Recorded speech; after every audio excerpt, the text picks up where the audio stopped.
Welcome you all. தமிழகத்தில் காவல்துறையினர்கள் வாகன விபத்துகளை குறைத்திருக்கிறார்கள். அதற்கு காவல்துறையினர்களுக்கு நாம் நன்றியை தெரிவித்துக் கொள்கிறோம். முன்னாடியை விட இப்போலாம் பார்த்திங்கன்னா எல்லோரும் ஹெல்மெட் போட்டு வராங்க.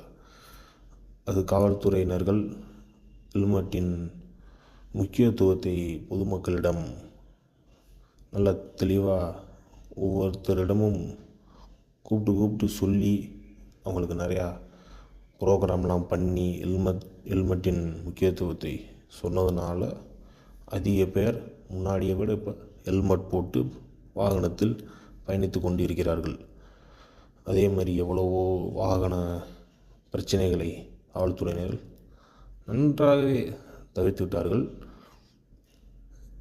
ஆனாலும் பொதுமக்களிடம் இன்னும் விழிப்புணர்வை சேர்ப்பதற்காக என்ன சொல்கிறோம் அப்படின்னா,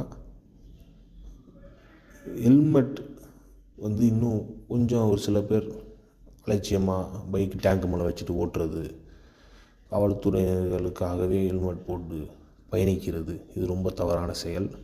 அதேமாதிரி சீட் பெல்ட் போடாமல் இருக்கிறது, அதெல்லாம் ரொம்ப தவறான செயல். அப்புறம் பார்த்திங்கன்னா வாகனத்தில் அதிவேகமாக போகிறார்கள். அது எந்த விதத்திலும் யாருக்கும் நன்மை தரப்போவதில்லை. அதனால் வாகனத்தில் எப்பொழுதும் மெதுவாக செல்லுங்கள். அதேபோல் குடிபோதையில் வாகனங்களை ஓட்டாதீர்கள். எந்த வாகனமாக இருந்தாலும் சரி, அதை ஓட்டாதீர்கள். அது உங்களுக்கு மிக பெரிய பிரச்சனையை உண்டாக்கிவிடும். அப்புறம் பார்த்திங்கன்னா அந்த டிராஃபிக் சிக்னல் லைட்டை அதை பார்த்து அந்த ரூல்ஸை ஃபாலோ பண்ணி வண்டி ஓட்டுறதில்ல யாருமே. ஒரு சில பேர் ஓட்டுறதில்ல.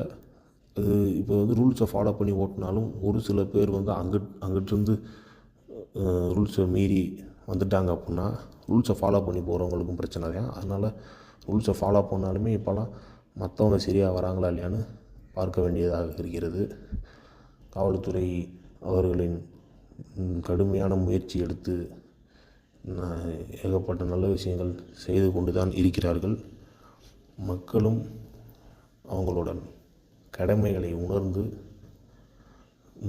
அவங்க செய்ய வேண்டிய கடமைகளை செய்ய வேண்டும். இது ரொம்ப முக்கியமான விஷயம்.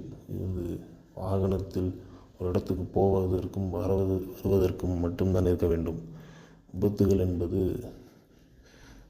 வாழ்க்கையை அழித்துவிடும். அதனால் இதை நிறைய பேருக்கு ஷேர் பண்ணுங்கள். இதோட விழிப்புணர்வை நீங்கள் உங்கள் நண்பர்களுக்கும் உங்கள் உறவினர்களும் தெரிவியுங்கள். நன்றி. லைக் பண்ணுங்கள், ஷேர் பண்ணுங்கள், சப்ஸ்கிரைப் பண்ணுங்கள்.